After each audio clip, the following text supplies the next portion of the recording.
पहले हमने करे सारे लिक्विडिटी रेशियोज, बंद कर देंगे रजिस्टर्स, बंद कर देंगे फोन्स। लिक्विडिटी रेशियोज बताते हैं शॉर्ट टर्म फाइनेंशियल पोजीशन के बारे में।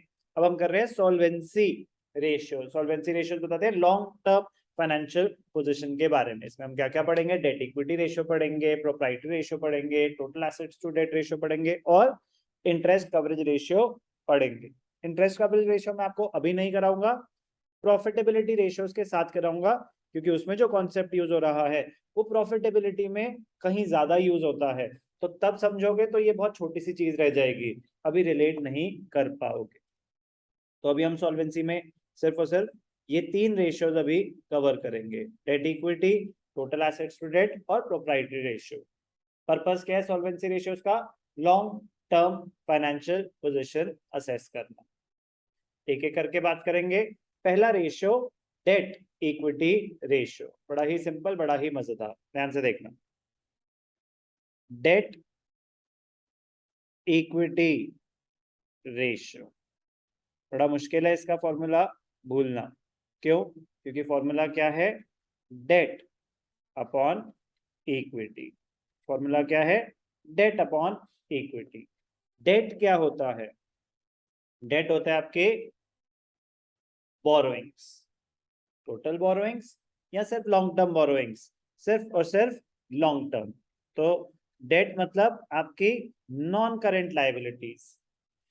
टोटल डेट अगर कहीं कहीं पे आया था ना, पहले आता था total date, current liability current ratio में कहीं आया है टोटल डेट। तो टोटल डेट होता है long term debt plus short term debt. तो वो होता है non current liabilities plus current liabilities. if only debt is used, we are talking about long term debt only. We are talking about long term debt only. याद रहेगा? ठीक है। अब non current liabilities, तो नॉन करेंट लाइबिलिटीज होती थी long term borrowings, फिर deferred tax liabilities, फिर अदर नॉन करेंट लाइबिलिटीज, फिर long term provisions. Deferred tax liabilities और अदर लॉन्ग टर्म लाइबिलिटीज की अकाउंटिंग ट्रीटमेंट हमारे कोर्स में नहीं है। तो हमारे लिए सिर्फ और सिर्फ क्या बचा? एक लॉन्ग टर्म बोरोइंग्स, एक लॉन्ग टर्म बोरोइंग्स और दूसरा लॉन्ग टर्म प्रोविजंस।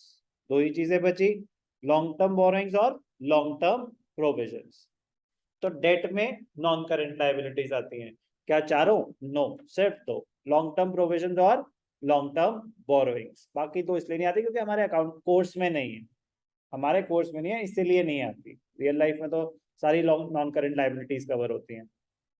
सो डेट अपॉन इक्विटी, डेट और इक्विटी को कंपेयर किया जा रहा है कि बिजनेस में जो पैसा आपने इन्वेस्ट कर रखा है कुछ बाहर वालों का है, डेट होता है बोरोड फंड्स, और कुछ अपना पैसा है, ओनर्स फंड्स। तो कंपैरिजन करा जा रहा है कि आपने अपना, तो relationship between borrowed funds and owned funds. तो डेट का फॉर्मूला क्लियर है, डेट के कंपोनेंट्स क्लियर है। इक्विटी क्या होता है? तो डेट इक्विटी, इक्विटी में क्या क्या आता है? इक्विटी में आते हैं आपके शेयर होल्डर्स फंड्स। क्या आते हैं आपके? Share holders funds. इक्विटी वैसे मतलब एक्चुअल जो बैलेंस शीट की अगर बात करें तो होता है share holders funds plus share application money pending allotment.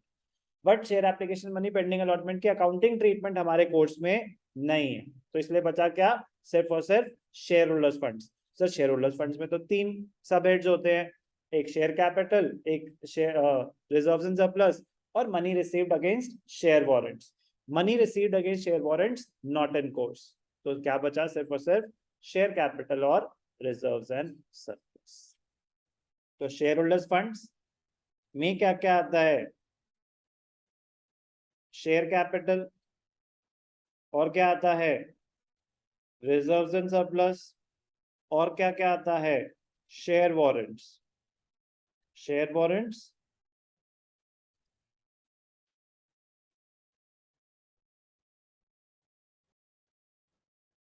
Not in force और share application money pending allotment, share application money pending allotment be not in force. कोई भी doubt? Clear? Debt upon equity, debt क्या है? Long term borrowings और long term provisions. तो कभी कभी आपको कंपोनेंट दिया होगा तो डायरेक्टली आप ले लेंगे क्या क्या उसके कंपोनेंट्स हैं। कभी अभी आपको total of the liability side दे रखी होती है, तो टोटल लायबिलिटीज में से माइनस कर दो करंट लायबिलिटीज, माइनस कर दो इक्विटी, बचा क्या? डेट। ठीक है ना? तो दोनों तरीके से आना चाहिए। कभी होता है कि आपको total of the asset side दे रखी है, कुछ भी डायरेक्टली भी निकालने को आ सकता है, इनडायरेक्टली भी निकालने को आ सकता है। फॉर्मूले याद मत करना, समझना। फॉर्मूले याद मत करना, समझना। कंपोनेंट्स अंडरस्टैंड करना, तो प्रॉब्लम नहीं है। Debt equity ratio, debt upon equity, debt borrowed funds, long term borrowings की बात हो रही है, इक्विटी ओनर्स फंड्स, तो relationship between borrowed funds and owned funds और ओनर्स फंड्स। अब बात करते हैं detail. Debt equity ratio, it shows the relationship between long term debts and equity shareholders funds of the enterprise. It is computed to assess the long term financial soundness, financial position of the business entity. Long term debts are external liabilities and include long term borrowings and long term provisions. तो debt में क्या आ रहा है? long term borrowings and long term provisions only. क्या सारी non current liabilities आ रही हैं? नहीं। डेफर्ड टैक्स लाइबिलिटी और अदर लॉन्ग टर्म लाइबिलिटीज हमारे कोर्स में उसके अकाउंटिंग ट्रीटमेंट नहीं है। बैलेंस शीट में कहाँ आती है हमें पता होना चाहिए। They are shown as non current liabilities. ठीक है जी। Major components of long term borrowings, अब वो लॉन्ग टर्म बोरोइंग्स में क्या क्या आते हैं प्लीज, वो तो आपको वैसे ही पता होना चाहिए। उसमें debentures, bonds, public deposits, bank loans सब आते हैं। As per CBSE guideline circular number याद करने की जरूरत नहीं है आपको। Accounting treatment of other long term liabilities and deferred tax liabilities is not in force, therefore not discussed. तो long term provision, provision is made to meet, provision का मतलब क्या होता है? when you have set aside a part of your profits to meet a known liability but the amount of which cannot be ascertained with accuracy. so please provision का meaning आपको पता होना चाहिए। कोई आपकी लायबिलिटी अराइज होने वाली है, लाइबिलिटी अराइज होगी, ये पक्की बात है, कितनी होगी ये नहीं पता, तो उसके लिए प्रोविजन क्रिएट किया जाता है। तो जो 1 साल के बाद अराइज होगी वो लॉन्ग टर्म प्रोविजंस में दिखाया जाता है। तो दो कंपोनेंट्स हैं, long term borrowings, long term provision. Long term borrowings हम कर चुके हैं ऑलरेडी डिटेल में, लॉन्ग टर्म प्रोविजंस भी ऑलरेडी कर चुके हैं। कोई दिक्कत? फॉर्मूला, अब जैसे मैंने बताया कि शेयर होल्डर्स फंड्स क्या होता है? Share capital plus reserves and surplus only. ये तो हो गया डायरेक्ट तरीका। अब अगर आपको टोटल बैलेंस शीट दे रखे, आपके सामने मतलब टोटल्स दे रखे हैं, तो एसेट्स में से, एसेट साइड में से पहली बात non current assets, non current investments, long term loans and advances. Working capital क्या होता है? वर्किंग कैपिटल होता है current assets minus current liabilities, current assets minus current liabilities. तो वो आपको बोल रहा है टोटल एसेट्स में से अगर आप ये करंट लायबिलिटीज, अगर वर्किंग कैपिटल लिया तो करंट लायबिलिटीज माइनस हो गई, टोटल एसेट्स में से करंट लायबिलिटीज माइनस कर दो, नॉन करंट लायबिलिटीज माइनस कर दो, तो क्या बच जाएगा? इक्विटी। ध्यान से देखना, इक्विटी एंड लायबिलिटीज में क्या आता है? पहले आता है इक्विटी, फिर आता है नॉन करंट लायबिलिटीज, फिर आता है करंट लायबिलिटीज। एसेट्स में क्या आता है? नॉन करंट एसेट्स और करंट एसेट्स। यस और नो? तो अगर टोटल एसेट्स में से ये दोनों माइनस कर दे तो इक्विटी आ जाएगा। इसमें कोई बताने की जरूरत तो नहीं है प्लीज। ये इनडायरेक्ट फॉर्मूले तो करंट रेशियो से शुरू हो गए थे, तो उनकी तो कोई लिमिट ही नहीं है। फिर तो आप मतलब अंडरस्टैंड कि वो कहना क्या चाहते हैं कि total of the asset side is equal to total of the liability side. तो अगर मैं आपको ये दे दूं, ये दे दूं, ये दे दूं और ये दे दूं, तो ये निकाला जा सकता है, ऐसे कोई और भी निकाला जा सकता है। ठीक है ना? तो non current assets plus current assets minus current liabilities minus non current liabilities is equal to equity. इसमें कोई डाउट? अब now current assets minus current liabilities is working capital. तो इसके कितने सारे फॉर्मूले हो गए? Non current asset plus current asset होते हैं टोटल एसेट्स, तो total assets minus current liabilities and non current liabilities equity होता है। Non current assets plus working capital minus non current liabilities equity होता है। तो मैं कह रहा हूँ अंडरस्टैंड करो बैलेंस शीट को, डेरिवेशंस अपने आप करते करते हो जाएंगे। याद करोगे तो भूल जाओगे, समझोगे तो उस टाइम बना के दिख जाएगा क्या बन रहा है फॉर्मूला, ठीक है ना। तो डिफरेंट तो total assets minus total date बताया ना, नॉन करेंट प्लस करेंट। तो मैंने बताया कि non current plus current assets क्या होते हैं? Total assets minus current liabilities और नॉन करेंट लायबिलिटीज, तो total assets minus total date. तो मल्टीपल वेरिएशन समझ आ गई।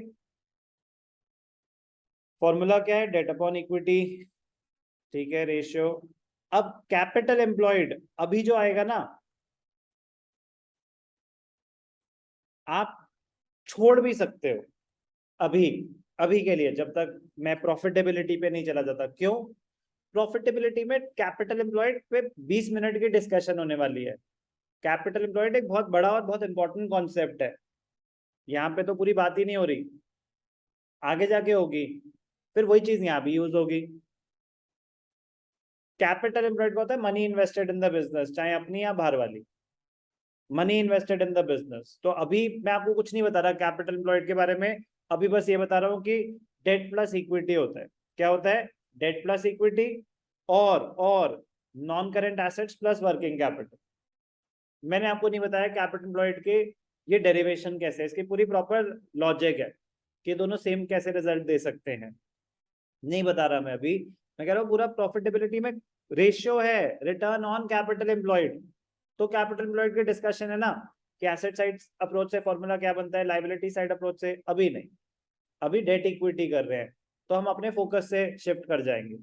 तो डेट अपॉन इक्विटी, हाँ कभी कभी आपको कैपिटल एम्प्लॉयड से क्वेश्चन में आ सकता है, लेकिन मैं कह रहा हूँ कि वो तो हम करेंगे ना। अभी के लिए capital employed is equal to debt plus equity, इतनी सी बात याद रख ले। खुद ही बता रहा हूँ, जहां नहीं याद रखना वो बताऊंगा, जहां अभी मैं एक्सप्लेन नहीं कर रहा रीजन बता रहा हूँ, क्योंकि वो आगे जाके एक रेशियो है पूरा, जो कम से कम वो मतलब इस पूरे चैप्टर का मोस्ट इंपॉर्टेंट रेशियो है।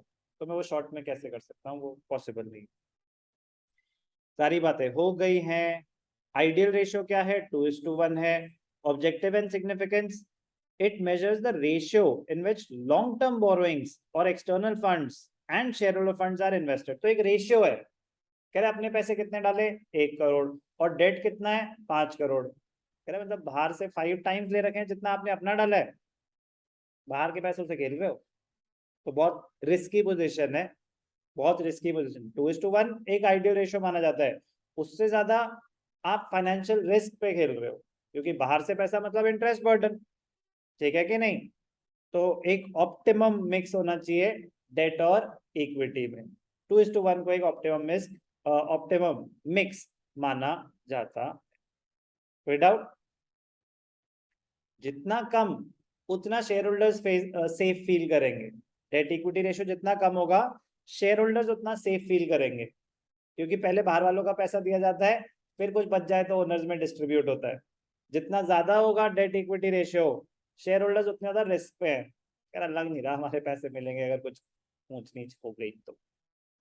ओके, तो फॉर्मूला तो बड़ा ही शरीफ सा है, डेट इक्विटी, डेट के कंपोनेंट्स इक्विटी के components. I hope they are crystal clear. तो बैलेंस शीट अगर ढंग से कर रखी हो तो बहुत मतलब ऑब्वियस हो जाती है, काफी सारी चीजें आपको ही काम आएंगी।